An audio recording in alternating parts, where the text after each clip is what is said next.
dia para quem é do dia, boa tarde para quem é da tarde, boa noite para quem é da noite. Eu sou o Fábio Nasa, apresentador da série Apometria Porque Sim, Apometria Porque Não, da série Apometria Estudo de Casos. Voltamos com mais um Aconteceu na Apometria. Hoje não é um case de sucesso ou insucesso junto à tratativa apométrica, é o Aconteceu na Apometria, linkado aí com o Diário de um Mago.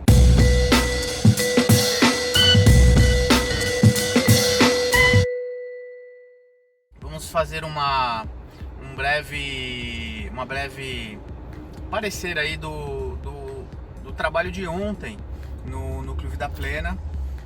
Uma vez ao mês, já é sabido por muitos que nós temos um trabalho de manutenção de grupo, onde nós fazemos as turmas da segunda, da terça, da quarta e do domingo fazem um atendimento do grupo, para que haja manutenção, tá? É necessário que os grupos apométricos tenham essa dinâmica de cuidado de si, importante. E dentro de uma máxima aprendida com o Pai Antônio, copo meio cheio, meio vazio, eu costumo deixar fluir aí de intuição qual será o roteiro de atendimento do dia, da semana, do mês. Então esse que é uma semana antecedendo o dia de ontem, eu faço a solicitação a uma tarefeira da casa que tem muito conhecimento em meditação e pedras e cristais e minerais. Trabalha com esse contexto terapêutico e peço que ela monte um tratamento e uma explanação sobre a temática. Nós no primeiro momento discutimos sobre o assunto, né? Na verdade ouvimos um pouco ela discorrer sobre o assunto, e depois ela fez uma meditação guiada, também aliada, juntada aí ao uso de pedras, cristais e minerais, cada trabalhador com seu cristal próprio, seu mineral próprio aí, para fazer a programação desta pedra. A tarefeira que fez a condução dos trabalhos explanou um pouco sobre os cristais e minerais, de uma forma básica, superficial, explicou sobre elixir e banho de pedras, explicou sobre a programação das pedras, o quanto as pedras carregam memórias desde do seu processo de formação. Traz um pouco do contexto da antiga Atlântida sobre o uso das pedras também como elementos, fazendo uma analogia como se fossem pequenos pendrives, né? Alguns cristais conseguem armazenar informações nesse sentido, conhecimento nesse sentido, e isso pode ser acessado via campo mental com o treino. Bastante interessante que isso já ocorreu num trabalho prático. Havíamos acessado algumas informações do plano extrafísico no campo mental através de um espírito incorporado num médium, e foi utilizado já durante 2 vezes cristais para armazenar a informação e entregar para a alta espiritualidade que iria, enfim, investigar a situação sobre. Esse assunto ocorreu há pouco tempo, quando nós trabalhamos num contexto, eu narrei aconteceu um Diário de um Mago sobre ter sido hackeado e coisas do gênero. Muito bem, bastante interessante que, mediante todas essas informações, a meditação guiada, todo mundo muito bem, obrigado.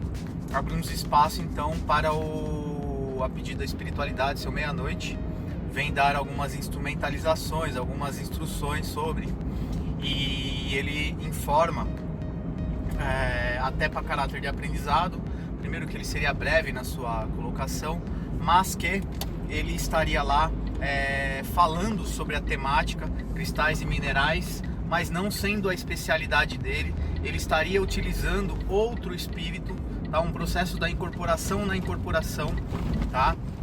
Outro espírito estaria acoplando nele para que ele pudesse acoplar no médium e trazer a informação.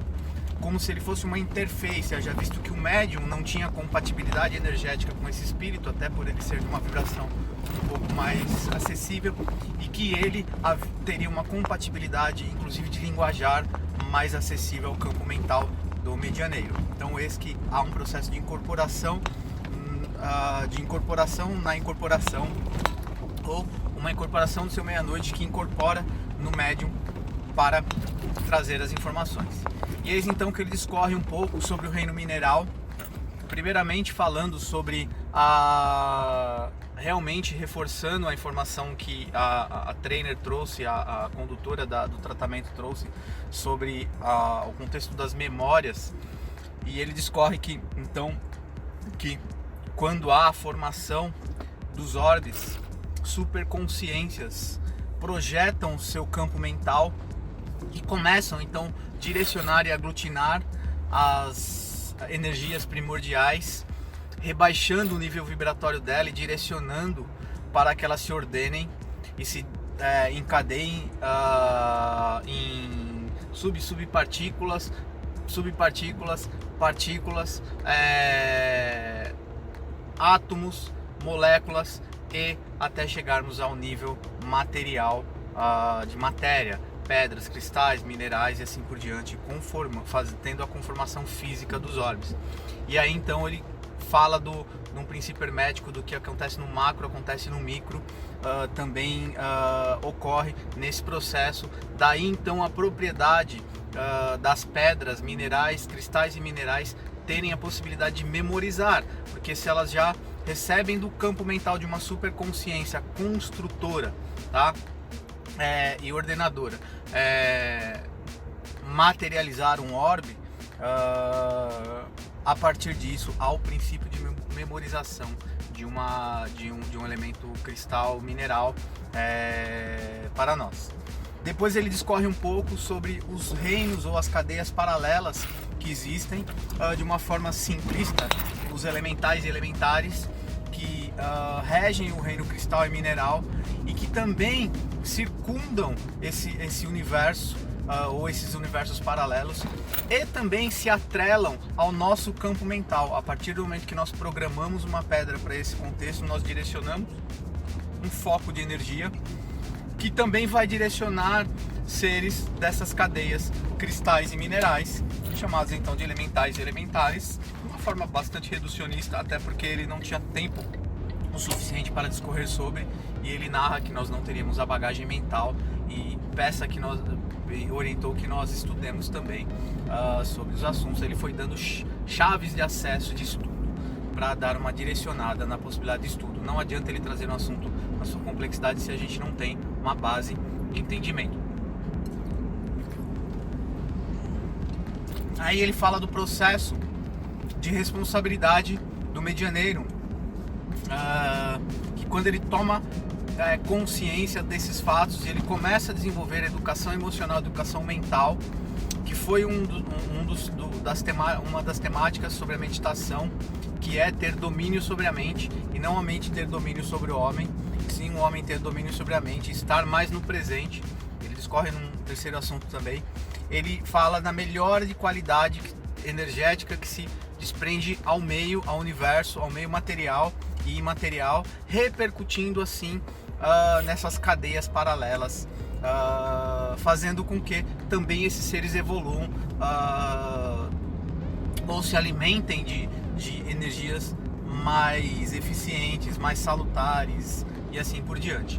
Então temos aí uma chamada de atenção para o grau de responsabilidade que nós temos para com o ato de pensar, principalmente os medianeiros presentes no momento. Quando ele narra que quando um médium ele decai no seu grau magnético, ele puxa toda essa cadeia para baixo e ele se torna corresponsável para isso também.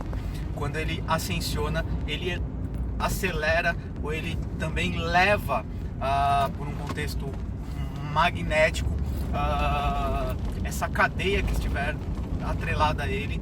Neste caso ele estava falando da cadeia mineral, mas existem outras cadeias, cristal e mineral, existem outras cadeias, né? Cadeias vegetais, cadeias ígneas, cadeias enfim, aquáticas e assim por diante. E aí, por fim, ele fala da vulnerabilidade do medianeiro, do ser, quando ele desloca o seu campo mental num grau para frente, para trás, para a esquerda ou para a direita, quando ele fica, por exemplo, com o mental dele muito ao futuro, ele está projetando energia em algo que é virtualmente inexistente, é algo que não foi co-criado ainda e nem sabe se vai ser. Quando o indivíduo fica preso com seu mental no passado, então no futuro ele acaba desencadeando o processo da ansiedade. Quando ele desloca o seu mental excessivamente para o passado, ele também está numa cadeia virtual, num contexto temporal virtual, pois o passado já não existe mais. Ele existiu num presente momento e ele deixa de existir quando aquele presente, fator tempo, avança. E aí o indivíduo também desloca o seu mental e fica vulnerável quando ele desloca a direita, projetando as suas responsabilidades para o outro, dizendo que exemplificando de uma forma simples, a culpa é do obsessor, do capeta, do encosto, do quiumba, da vizinha, da sogra, do outro, da outra, do filho, da filha, do pai, da mãe. Você não assume a sua responsabilidade, você também está deslocando o seu campo mental, deixando de ter corresponsabilidade para com. E por final, ele fala do deslocamento para a esquerda, quando o indivíduo... É uma linguagem simbólica, frente, trás, esquerda, direita, é só para nós entendermos o nosso eixo mental, quando nós deslocamos e projetamos tudo também com relação às personas que nós vivemos na vida como encarnado. Então, nós não somos, nós estamos diversas pessoas. Estamos pais, estamos mães, estamos filhos, estamos profissional X, profissional Y, estamos dirigentes do núcleo Vida Plena, estamos médicos, estamos personas, são máscaras sociais necessárias, vividas, mas que quando nós vivemos ainda mais nessa era das redes sociais, vivemos eternas personas e esquecemos de viver o nosso eu verdadeiro, seja por mecanismo de fuga ou por mecanismo seja lá qual for. E aí nós temos então esse deslocamento e essa vulnerabilidade, a dissociação do nosso eu. E aí também a hiperestimulação de personas internas que ficam como microvozes gritando ao mental, e o indivíduo não sabe identificar o que é dele, o que não é, o que é do outro eu interno ou não, fazendo com que ele não consiga diferenciar o seu ato de sentir e pensar. Então fala da vulnerabilidade e do escape de energia que isso gera, porque você abre uma fenda mental, literalmente, tornando-se vulnerável a processos obsessivos que conhecem muito bem esses pontos de vulnerabilidade, e que nós estávamos tendo uma oportunidade e o convite a uma instrumentalização, que é a meditação, que é o conhecer o seu eu. E aí a gente pode falar de yoga, de outras instrumentalizações que trazem o indivíduo para o seu eixo, para conhecer o que ele chama de fator tempo presente. O fator tempo estaria materializado, né, aqui na terceira dimensão. Ele é contabilizado, sim. A representatividade dos cristais e minerais dariam também psicologicamente a questão, o sentido do aterramento e o sentido do tempo presente. Haja visto que o passado serviria apenas como referência e ele pode ser visitado para aprendizado do que foi vivido. O futuro pode ser visitado para efeito de aprendizado, para efeito de projetos futuros que podem ou não acontecer, mas é um caminho de cocriação, sim, mas que o indivíduo não pode ficar fixo no futuro, até porque o futuro, de certa forma, ele não existe, tá? Ele é virtual. O que temos de real e concreto, pensando agora no cristal e no mineral, no palpável, no ponderável, no tangível, é o tempo presente. Então ele encerra dando chaves de estudo aí para o grupo e discorrendo um pouquinho sobre a temática vivenciada ontem.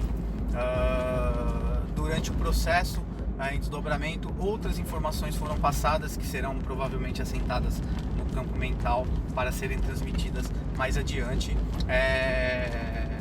Enfim, grandes aprendizados no dia de ontem no trabalho de manutenção do corpo mediúnico do Núcleo Vida Plena.